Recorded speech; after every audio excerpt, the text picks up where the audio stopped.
사랑하는 은혜생교회 성도 여러분들 안녕하십니까? 김광훈 목사입니다.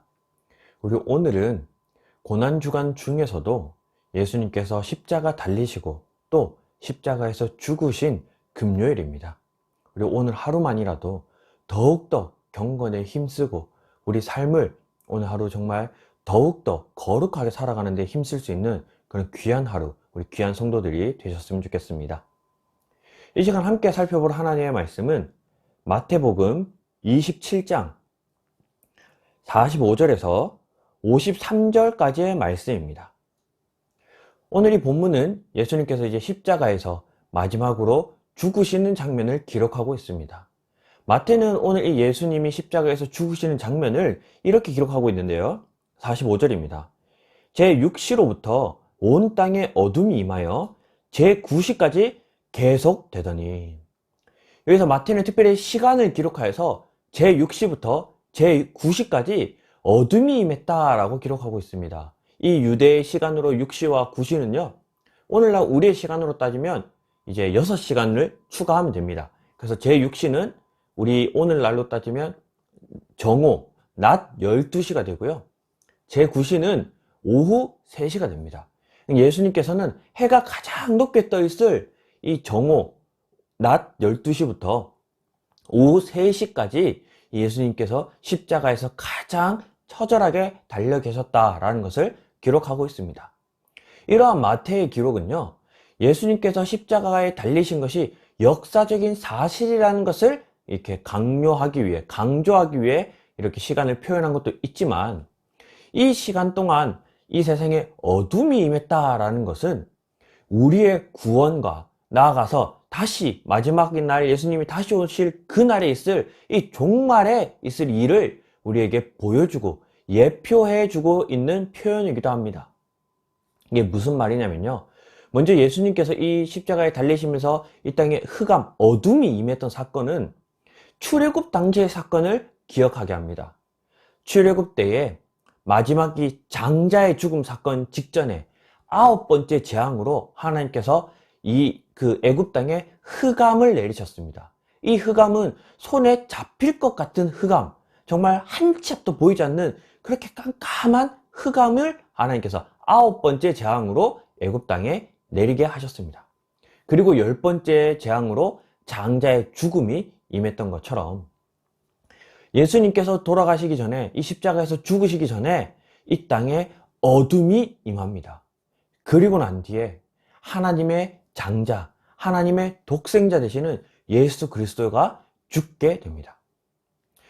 이 출애굽 당시에 이 흑암 사건, 9번째 흑암의 재앙 이후, 장자의 죽음 이후 이 10번째 재앙이 끝남으로 이스라엘 백성들이 이 애굽 땅에서 출애굽 되었던 것처럼 예수님께서 이 땅에 내려오셔서 마지막 이 흑암의 이 현상과 그리고 예수 그리스도 하나님의 장자 되신 예수 그리스도의 죽음을 통해 이제는 이 하나님의 백성들이 이 세상, 이 죄로부터의 출애굽, 구원이 성취된다라는 것을 보여주는 그런 표현이기도 합니다. 그래서 예수님의 죽음으로 통하여 이제는 우리가 이 죄의 종이 아닌 사탄의 이런 백성이 아닌 하나님의 백성, 하나님의 종으로서, 하나님의 아들로서 구원받았음을 선포하는 말씀이기도 하다라는 거죠. 나아가서 마지막 종말의 때에 예수님이 다시 이 땅에 오실 때에도 똑같이 그 직전, 예수님이 이 땅에 오셔서 이 땅에 심판이 일어나기 직전에도 이러한 흑암이 있을 것을 예표하고 있는 겁니다. 그래서 아모스 선지자가 마지막 날에 있을 일을 이렇게 예언하고 있는데요. 아모스서 8장 9절입니다. 주 여호와의 말씀이니라. 그날에 내가 해를 대낮에 지게 하여 백주의 땅을 캄캄하게 할 것이며 라고 말하고 있습니다.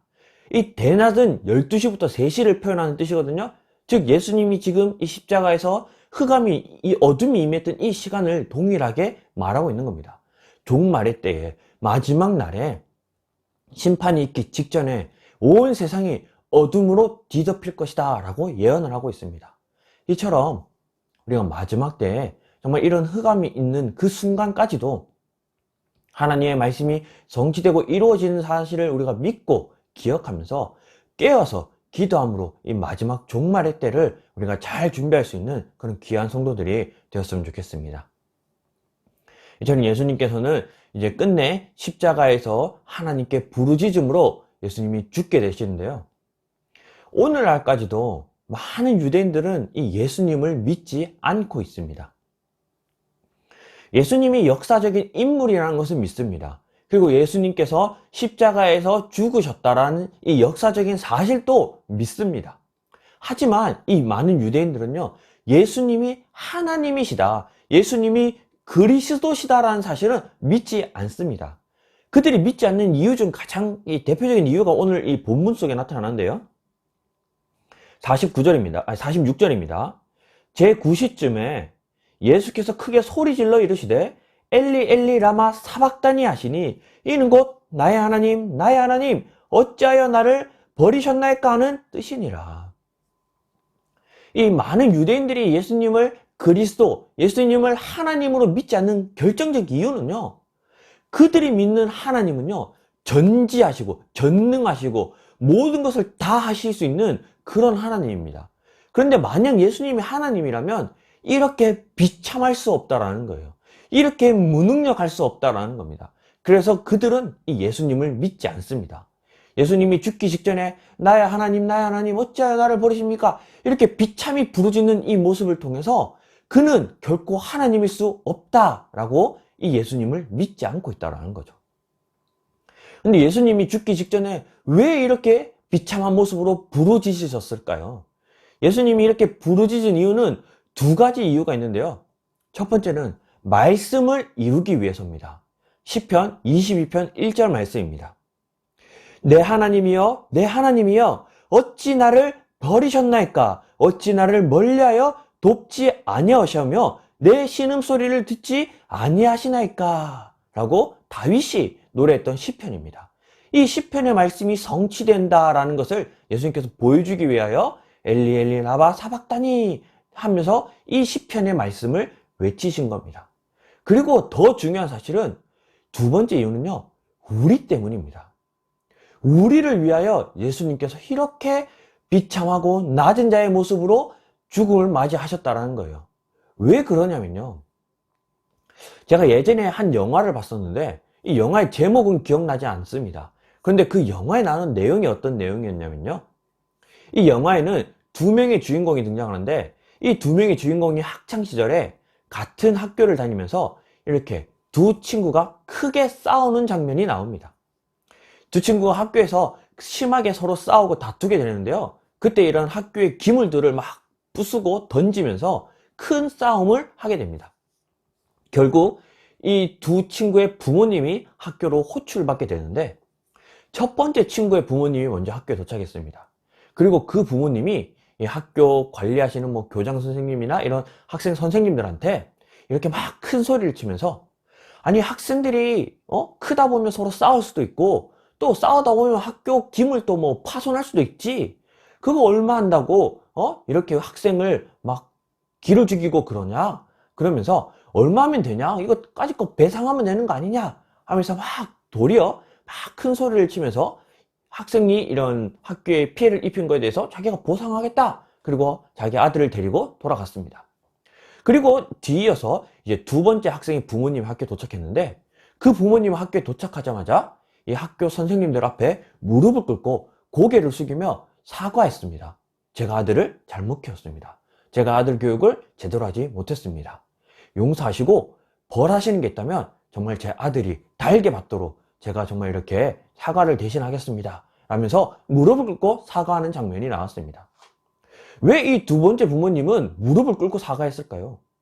첫 번째 부모님처럼 뭐 기물이 파손됐으면 그 기물 그 값을 치르면 전혀 뭐 문제될 게 없는데도 불구하고 이 두 번째 부모님은 무릎을 꿇고 자신의 아들 앞에서 자신의 죄를, 그러니까 자신의 아들의 죄를 대신 사과했습니다. 물론 이게 영화였던 것도 있겠지만 나중에 훗날 커서 이 두 아들이 자라게 되는데요, 첫 번째 당당하게 뭐 그거 얼마 하면 되냐라고 외쳤던 부모의 아들은 악역이 됩니다. 나쁜 길을 걸어가는 자가 되고요. 두 번째로 부모가 무릎 꿇고 사과했던 이 청년은요, 이 학생은 커서 주인공이 됩니다. 그러니까 정의를 실천하고 올바르고 나쁜데고 그릇된 것을 바로잡는 그런 역할로 이 주인공으로 자라게 됩니다.